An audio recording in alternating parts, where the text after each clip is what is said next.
millennials are uniquely placed to see both sides of the internet coin. Because we were before and then, yeah, Exactly. true. So like the generations post millennials, they were fully internet generations. Like, the internet was already around. Like they've known the internet from birth, right? True. Now the generation before millennials did not know the internet. Some of them didn't even live to see the internet. And then there's millennials who kind of straddle that like middle point, like, you know, when we're kids there was no internet, and then when we're teenagers and now that we're adults we're fully We are now fully into the internet age, yeah. We generally have said like, oh, there's this new thing, and I think it's the same thing with AI, right? It's like, oh, there's this new thing, right? Oh, it's gonna change humanity. Oh my god, it's gonna change everything, it's gonna solve all the And problems. it's not new, right? Like AI has been since. And I feel like it's a human problem. Like we don't sort of pump the brakes enough to like be like, okay, all of this looks shiny and it looks great and everything, but like what could be the potential downsides? Somebody made a quote. I don't know if I forget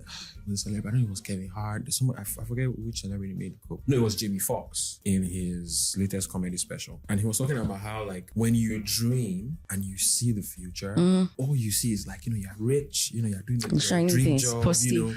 You're not saying that like maybe you might be sick or you might lose a kid or, you know, fire might happen like the LA fires and like burn your house down. You don't see any negativity. All you see are just like, you imagine all the good things. But when you do get there, I mean, it's obviously not all roses, is it? Right? Because when you do get there will be challenges, there'll be problems, etc., etc. So the same thing with the internet and also like with this AI thing, right? I feel like when the internet was being built out and developed and all these things, and you know, when the social media companies were coming up, Amazon and all these things, right? It was like, oh my God, you're going to be able to order a cab like in seconds, and like that cab will take you from point A to point. Oh, that's it's like it's magic, right? But on the flip side, you know, Uber's problems are well documented. There's all the driver strikes and like pay, and are they employees? Are they not employees? Are they contractors? All these things, right? If when Uber was being developed or was being created, the founders, the team, etc., they were like, okay, this is the way that this is going to change humanity. This is the magic of our product, right? Yeah. It's fantastic, it's amazing, right? But these are also the ways it could go wrong, and then solve for that, or at least try to mitigate it, right? yeah. Same shit, right?